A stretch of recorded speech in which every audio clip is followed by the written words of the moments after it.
नर्मदे हर हर नर्मदे। भगवान शंकराच्या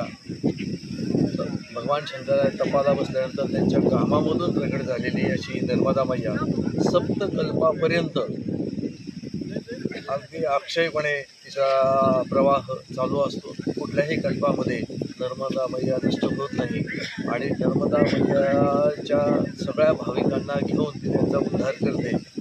मार्कंडेय ऋषी मैयाच्या सोबत प्रत्येक कल्पामध्ये राहिलेले आहेत। त्यांनी मार्कंडेय ऋषींनी स्वतः नर्मदा मैयाची पहिली परिक्रमा केली आणि भगवान शंकराने कार्तिक स्वामींकडनं ते नर्मदेचं सगळे पुराण सांगितल्यानंतर ते पुराण मार्कंडेय ऋषींनी आपल्या सगळ्या भाविकांच्या समोर ठेवलं आणि मार्कंडेय ऋषींनी केलेली परिक्रमा आजच्या कलियुगामध्ये भाविक अत्यंत श्रद्धेने विश्वासाने आणि मैया आमच्या कुळाचा उद्धार करणार आहे, आमच्या पूर्वजांचा उद्धार करणार आहे ह्या भावनेने करत आहेत।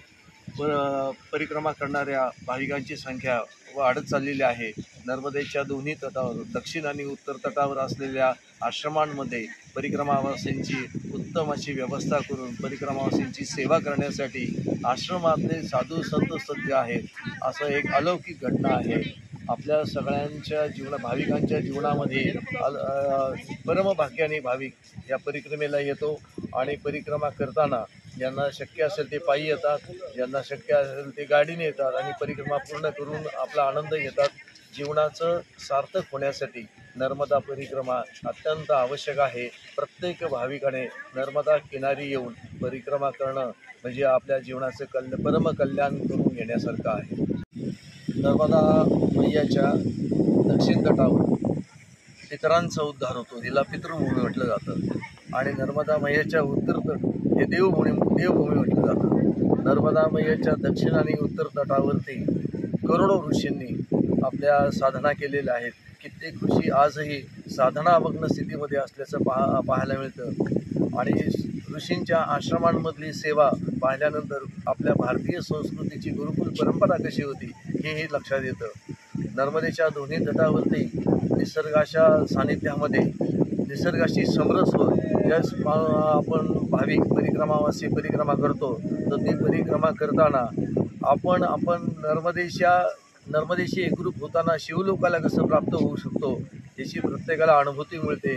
मुळात नर्मदा परिक्रमेसाठी चालताना एक पाऊल जे आपण टाकतो ते आपल्या आत्मकल्याणासाठी आत्मशुद्धीसाठी टाकलेलं असतं आणि त्यातून आपला हा जन्म कशासाठी याचं चिंतन आपल्यासाठीच होतं आणि आपल्याला ह्या जन्माचं सार्थक करून घेण्यासाठी नर्मदा माईच आपलं बोट धरून चालते आणि ती परिक्रमा करून घेते आहे हे आपल्याला जाणवतं।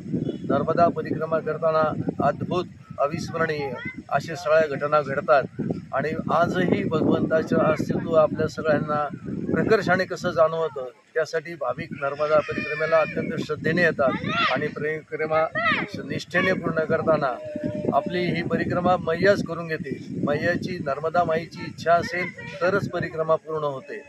अनेक जण परिक्रमेला येतात आणि परिक्रमा अर्धवट सोडून जाण्याची वेळ येते, तर त्यामुळे भाविकांनी निश्चय जर केला आणि माईची इच्छा असेल तर परिक्रमा ज्यावेळेस पूर्ण होते त्यावेळेस आपल्या सगळ्या पितरांचा उद्धार झाला, आपल्या कुटुंबातील सगळ्या पितरांचा, आपल्या धर्मपत्नीच्या कुटुंबातील पितरांचा आणि ऋणानुबंधी सगळ्या पितरांचा उद्धार करून देणारी अशी नर्मदा परिक्रमा पूर्ण होते।